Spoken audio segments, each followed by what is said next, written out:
what's in the bag? Hair products, mostly. I'm just gonna, hey, just going to work. Welcome to What the Flick, everybody. Matt Atchity, Christy, Lemire, Alonso, Duralde. I'm Ben Mankiewicz. Elysium, Matt Damon, and Jodie Foster. I didn't see it. I'm anxious to hear what you all talk about it. Well, it's the future, and we've ruined the world again. Never mind, I don't care. In a world. And all the rich people live in a satellite floating above the Earth called Elysium, and everybody else is stuck on Earth, which is polluted and gross and dusty and a mess. And Matt Damon is an orphan who spent his entire life dreaming of the day that he would go to Elysium. And as an adult, he's working in a robot factory. He's on parole for having been a car thief. And during an accident, he gets a fatal dose of radiation. He's got about 5 days to live. So he's trying desperately to get to Elysium because they have these machines like in Prometheus, only instead of doing surgery on you, they magically heal whatever's wrong with you. And so getting to there is sort of like trying to cross the border from Mexico to the US. It's complicated. Take a look. Since I got out, I've been trying to live a normal life. In 5 days' time, you will die. They can fix it on Elysium, man. They will hunt you to the edge of the earth for this. This is an allegory. In case you couldn't tell. In case you couldn't tell, it has a message. Okay, this is from Neil Blomkamp, who did District 9. It's amazing. And District 9 was not about apartheid, it was about apartheid! Okay. And this movie is about immigration and healthcare. Neil Blomkamp needs a time machine. And the reason is, why bother doing an allegory when you're talking about things that are happening almost exactly the way they show up in the movie, I would argue. District 9 is a great movie about apartheid 10 years after apartheid has ended. So why bother doing an allegory, right? I mean, it's still a great movie, but I feel like that kind of pulls the teeth of that movie. Same thing here. Like, are we in a position, arguably, and I don't want to get into the politics of it, but I think you could draw a pretty strong line and say, if you're really poor, it sucks to be sick in this country, in this world. Whereas if you're really rich, you can afford the best healthcare and get better. But if you're poor and you get something bad, chances are you're screwed, right?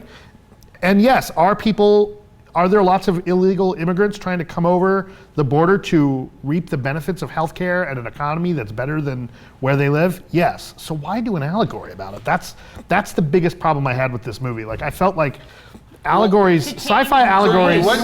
So wait, you're complaining that the District 9 was about something that happened too long ago, and that this one's about something that's happening now? It's happening now, so it's relevant. It's relevant now then. Sci-fi allegories should be cautionary tales. Like, if we don't do something, here's what it's going to get. I personally don't feel like things in Elysium are that much worse than they are now. So that's why he's making the movie to affect change now. Yeah, right? I guess. To change minds now, I defend his right to make this movie. I just don't think that part of it is I think that's the least interesting part of it, just because he, has such a touch with the metaphors. That's my point. Is like, if you're going to do an allegory, a really heavy-handed allegory, I feel like it needs to be more cautionary. I don't know. I just felt like it missed it because I felt like the sci-fi elements I felt are unnecessary. I feel like you could tell just make that movie on its face. Make that movie on its face. Don't hide anything. Don't use metaphors. I don't feel like there's any reason to get metaphorical with the subject matter he's tackling. Well, I think the idea is that maybe you get people who would not pay money to see a movie about immigration and healthcare, but they will go see Matt Damon in a robot suit, like shooting at, and I gotta say, what Blomkamp does really well is the action stuff and the sci-fi stuff. I mean, I like the sort of grimy technology he has in his movies, where it's advanced, but at the same time ramshackle and So that stuff is kind of cool, I think. Just the whole adventure ticking clock stuff I thought worked really well. I just kind of felt like, the metaphors are overwhelming. And can we talk a second about Jodie Foster? Oh my God, is this the worst performance she's ever given? Maybe, at least since Siesta, Oh my God, Siesta? Remember that one? No. Oh, what is Siesta? The Ellen Barkin movie where she jumps out of airplanes. Dig it up. There's a really hilarious Jodie Foster cameo. What is the accent she's doing? South Africa, Europea. It was like the one in After Earth, I thought. Oh, were they all only delivered by Joan Crawford, because she's strutting jumping around in her power suits, being all Al Haig. It's like, what's going on? I mean, Jodie Foster speaks perfect fluent French, right? Yes. With a perfect accent. Yes. You think And she you could get like to hear it. affect an accent, in one couple moments of it. But like, I think, she can do anything. She could be a chameleon. Why is this weird default she's in now when you know there's more depth very there? odd. Unless she was directed that way to be intentionally kind of hammy because everything here is over the top as her performance is meant to be as well. It could be, but it's, whether it's her idea or Blomkamp's, that's a bad performance. Can I ask you a question? Yeah. Because Sure. I wonder whether if Matt Damon's sort of last two movies have been these, sounds like, fairly clunky, over-the-top message movies. What was last Oh, Promised Promised Land. Land. And what was the other one? This. Oh, this. Oh, okay, Yeah. yeah. And Invictus. Right, That was Invictus. a while ago. Yeah, Right, but and Contagion. right, but I mean, is that a mistake? Is this No, we don't I think the biggest problem, apart from my complaints about the allegorical nature of the story, there's no character. There's very little character arc for Matt Damon's character, as opposed to Sharlto Copley in District 9, where there's a very pronounced arc. This kind of mid-range, mid-level civil servant type really gets a comeuppance by the end of the movie, and has really, yes, he's physically changed, but he really does change his mind. And you do see that with Matt Damon, but it's not very well defined, and I don't feel like they earn it by the end of it. The change that happens for Matt Damon in this, I feel is completely unearned. He just sees the evils of this place, which are obvious. Yeah. Do you Right? think that we've reached a point where, like, it seemed to me that you guys would know better, but like throughout the almost history of movies, the change that we had that characters undergo is like incredibly dramatic and very rarely handled artfully in a credible way. District 9 handled in a credible way. That's one reason why I liked it so much.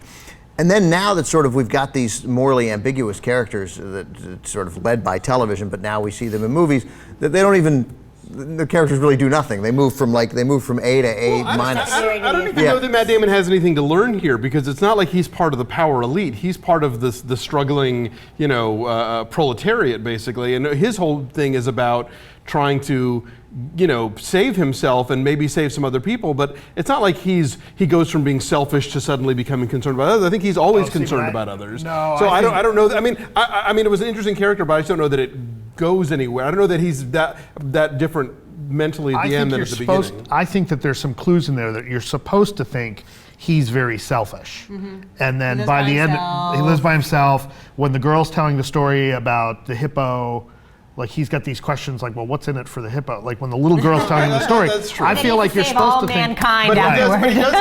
he does have the lifelong friendship with Alice Braga, who's the girl's mother, and, Yeah, and but clearly- I don't think that that's anything that's altruistic on his part when he strikes that back up with her. He just wants to That's true, hook he up just with wants- her. Yeah, you're right. Like- You're right. And not die. Right, and not die. In any event, the character stuff's not all that interesting. I liked the action, I liked the sci-fi stuff, which is why I scored it a little higher than you guys It's did. very cool looking. The Elysium itself is very cool looking. There's some neat ideas in it in terms of like gadgetry and doohickeys and How much whatnot. money do you need to make to get to Elysium? Just They don't say, but it's and the thing is you can't 1%. you can 1%? Yeah, and it's the basically- it's- 0.001%, I think, and Right. and people aren't even going there to work because it's all robot labor. They're really just sneaking in there to get into those machines. All right. You gave So it I was high on this one. I gave it a 6.5. I think I gave it a 5.8. Yeah. I give it a 5.8 again. Yeah, I gave it a 5. Like as an action movie, I thought it was fine, but as someone who reads a lot of sci-fi and is a big sci-fi fan, I feel like the sci-fi elements are kind of wasted here. all right, that's a 5.8 for the latest Matt Damon Cause picture. 74% on the tomato meter. 74% on the tomato meter. All right, there you go.